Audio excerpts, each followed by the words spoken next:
Hello, my frontiers of knowledge. Welcome to another English session with Mr. Soup. So today we are doing one of the most interesting section in English paper 2, which is what? Sentence transformation. So we need to understand on how best one is going to become in transforming sentence A into what? Sentence B without changing the meaning of sentence A. So let us look at the questions that we've been given so that we analyze each and every question. So let's go. We are saying education uplifts people out of poverty. Education uplifts people out of poverty. So what type of a sentence are we dealing with? This is the first question, because there are times one can be going through several sentence transformations and just mastering questions and mastering the answers without knowing how best one can become in changing that sentence without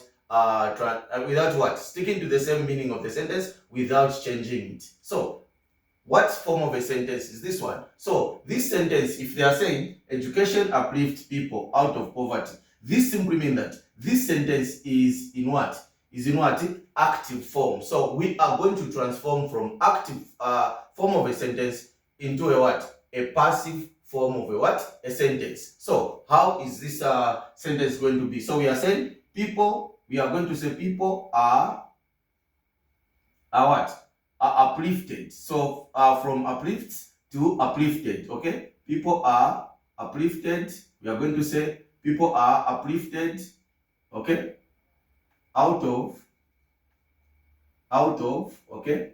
Out of what? Poverty. So people are uplifted out of what? Poverty by what? By education. Okay. People are uplifted out of what? Out of poverty by what? By education. So this is how we are going to transform sentence A into sentence B without changing the meaning of this particular sentence. Remember, we are transforming from what? Active form of a sentence into a passive form of a what? A sentence. Okay, so we are saying education uplifts people out of poverty. So begin, people are uplifted out of poverty by education. Okay, this is very important. Make sure that you pause the video, you write down these questions and enjoy English what? Language with what?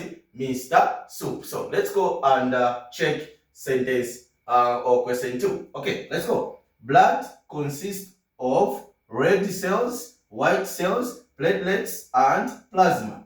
Blood consists of red cells, white cells, platelets, and plasma. So this is just the component or the composition of what? Blood. Biology lovers, we understand how best this sentence can be transformed. So now, there's something that you need to observe on this sentence. So let's go back and read through again. We are saying blood consists of red cells, white cells, platelets, and plasma. So the word consist is the targeted word that is going to help us in understanding how best we can come up with sentence B, which is saying begin, blood comprises. Okay, so what is the key on consist? So consist always, this phrase goes in line with what? Of. So when we say blood consists of, okay, this is this simply means that whenever you are using consist, it should go in line with what? Of.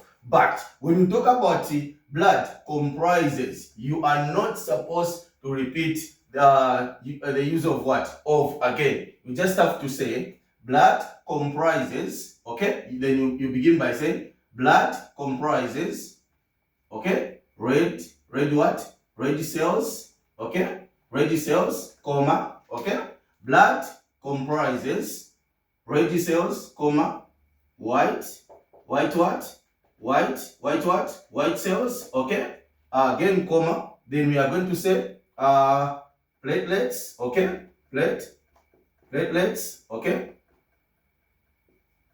And what? Plasma. And what? Plasma. Okay. This is how best we can do sentence we can transform sentence A into sentence B without changing the meaning of sentence what? sentence A. Remember, sentence A is talking about the components of what? Blood. And we are saying if we need to understand this consists of and comprises. So we are saying whenever you are given a word to say begin consist, you need to, it should be followed by what? It should be followed by of. But in this case, they are saying blood comprises. So you are not supposed to use again of.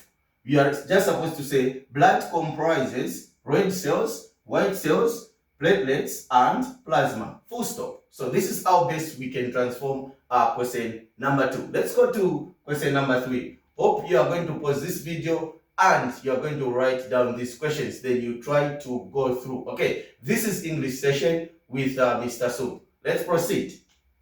If people play a variety of sports, they will be healthy. Okay, if people play a variety of sports, they will be healthy. Quite interesting. So we are given, they are saying begin unless. So in the actual sense, we understand to say unless simply mean if not.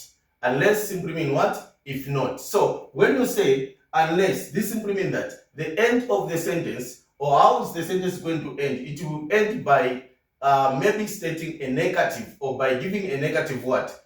Statement with what we have understood in the question. So let's go back and say if people play a variety of sports, comma, they will be healthy. So we are going to say unless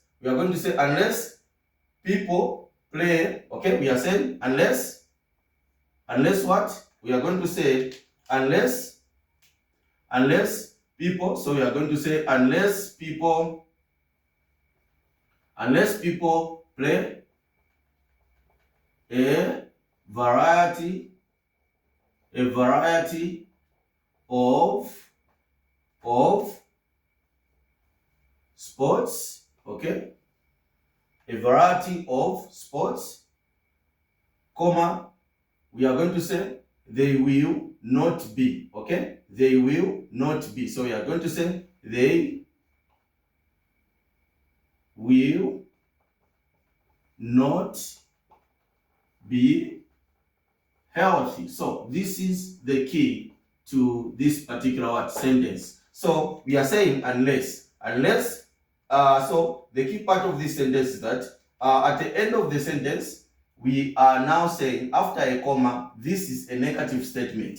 They will not be healthy. So this is the key condition with the use of what? Unless. So this is your tutor, Mr. Soup. Quite interesting session of English. Make sure that you follow me on TikTok. You follow me on Facebook. Remember, we are verified with a blue tick on TikTok. On Facebook. Make sure when you search for Mr. Soup, you are going to see a blue tick. Then follow me on that particular page so that we keep on learning together. It has been your tutor, Mr. Soup, once again. Taresha.